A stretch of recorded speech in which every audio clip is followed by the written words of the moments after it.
and you see, the ramifications of it for the next 2 years. You almost have 2 years of grace. I mean, the Raptors still are riding somewhat on the grace of that championship. Well, tell that to Masai Ujiri. Well, they are. I mean, another job. I think, but that's when things were bad, people would go, "Wow, the guy in charge is the guy who built the championship, Well, so he's going to figure it out." There's a grace period. You're right. That's why Masai Ujiri is still a very marketable basketball executive. Yeah, because he's got that thing in his back pocket, right? He's got a ring around his finger. He's got an incredible trade history on his resume, and the last few years haven't gone as well. But he's also got a team here that has a lot of pieces and could be turned into something, especially in a wide open East. If things break their way, they could be a feel good story in very short order here. So it could also be a disappointment. I don't deny that that's a possibility as well. But you're right, man. It's there for them, but I think this is, if you're reading the room correctly, as Mark Shapiro and Ross Atkins, I think you understand that there's a real need here. There's a real need from the people above you for you to have success in this moment. I think a lot of people, first of all, they said 2025 was the year. Most of the people we've had on in the week that you and I have done this show have agreed that this is the year. You push the chips into the middle of the table, you go for it, because things start to change next year. Yeah, exactly. Things start to change next year. That's reading the room. And look, next year could be like last year, where you never really got off the ground. You never really found it. Right, it was kind of a disappointment from start to finish. Yeah, and you never really had anything going, and so you had injuries, you had just a certain malaise. You had the GM talking about guys being in their own heads at the plate with runners in scoring position. You had nothing went your way, and so you just can't be sure when you're going to have your moment. You're right, and look now, don't look now, but the Yankees have a big storybook win last night. The Red Sox have been hot lately. It's not like it's going to be easy. No, well, nobody says that. I think it goes down to the final game or two. And I guess the ultimate question is, the surprise element of the Jays. How does that track? Does it continue surprising, or does it sort of reach the level that, or a recessive level whereby it sort of evens out? Yeah. I don't have the projections on that, but somebody does. I don't want to go all Michael K on you, but the run differential is still not great. And look, I mean, whatever that means, it means something, right? It means that they've been up and down. Like, you look at their run differential since May 28th, it's really high. You look at their run differential previous to that, it was negative, right? So, or not very positive. So, we know this team can get hot. We also know it can be very, very cold, frighteningly, chillingly cold.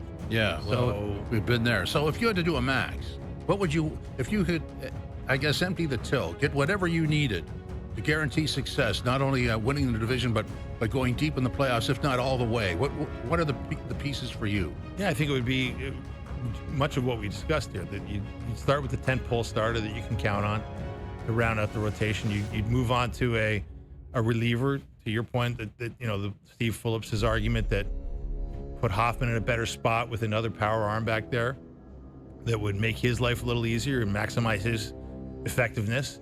And then you would go power bat, assuming that you just do not believe that Santander is going to be back and healthy and effective, and also assuming that you're going to have some fall off from these guys who filled that void that Santander has left there. Yeah. And you're not going to get Bam Bam Barger being what he's been for the rest of the season, or if you do, you be happy with it, but you just can't expect it. You can't plan on it. You can't plan on Davis Schneider and Lucas and the rest of this crew that has stepped up really big to keep stepping up all the time. Maybe they will, and maybe there's just a magic to this team, which would be great news. And you'd take that all day, but that still means you could add talent. You can add talent to the mix, in my view, without too much risk of upsetting that magic.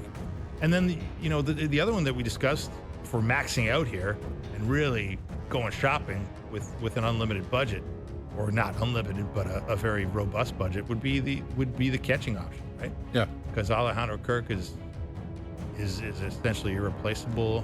Heineman's been fine, but the idea that you'd have a third option at catcher would probably be a nice piece of insurance. Yeah, I'm with you on that. So two arms, I guess sort of a, I don't want to say utility bat because it has to have some pop, and sort of a utility guy, utility catcher. Let's put it that way, a multi-purpose catcher guy who could float around and has a bat. So really, you're adding a bat and a half and 2 arms. Yeah, I think that's fair. I think that's maxing. Yeah, isn't it? Yeah, absolutely. It was 4 players. Yeah, absolutely. What are you going to need to give up for that? I mean, it's all going to depend on the various levels of quality of all those players that we just discussed. Seems like there's so many permutations and combinations that are out there, and the thing that's so hard to decipher is, who are the sellers? It's such an early trade deadline in kind of relative to the grind of the season that there's so many teams that probably aren't convinced they should sell yet. We were talking about Arizona. Yeah, they're close enough that the numbers. Zach Gallen. The numbers get in the way. Yeah. All you have to do is go on a winning streak and you're in. But at the same time, if you don't, then you liquidate. Exactly. So, hey man, I will say this, it's great for the city, right? Like the baseball team's relevant, that we're talking about the minutia of this roster at this moment, instead of talking about blowing it up or talking about firing the guys in the front office. Oh, the sell-off. Which may come. Yeah, we had a bit of a sell-off last year. Yeah. No, it's a great moment, but to your point, you got to maximize it. That's why they're there. Really, it's not even a question to me that you're there. You said it was 2025. Go for it. Yeah. Or have the press conference in a couple of months and say goodbye. I think those are the 2 alternatives. Pretty well. Yeah. Do you see it any different? I mean, not if I were running the place, but there's been some quizzical. Then it would be a double standard. We had Eric Kratz on, former Blue Jay, earlier in the week, and he was wondering aloud how the hell, Shapiro and Atkins kept their jobs this long to begin with.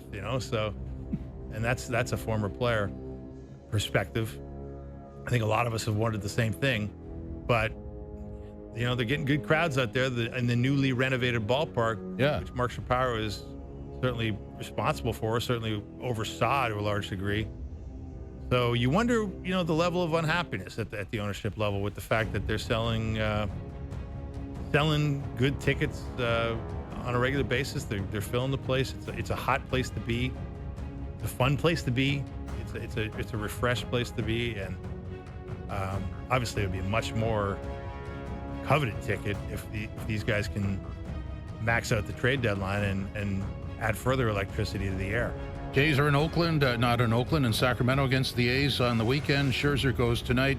Raptors against Chicago, Summer League basketball. We'll get into that. That's on TSN 4 tonight. And, of course, in the CFL, Calgary and Saskatchewan, 9 o'clock, TSN 1, 3, and 5. We'll come back with Chris Colabello talking about the Blue Jays, baseball, and a bunch of other stuff. This is Overdrive, live on YouTube, TSN 4.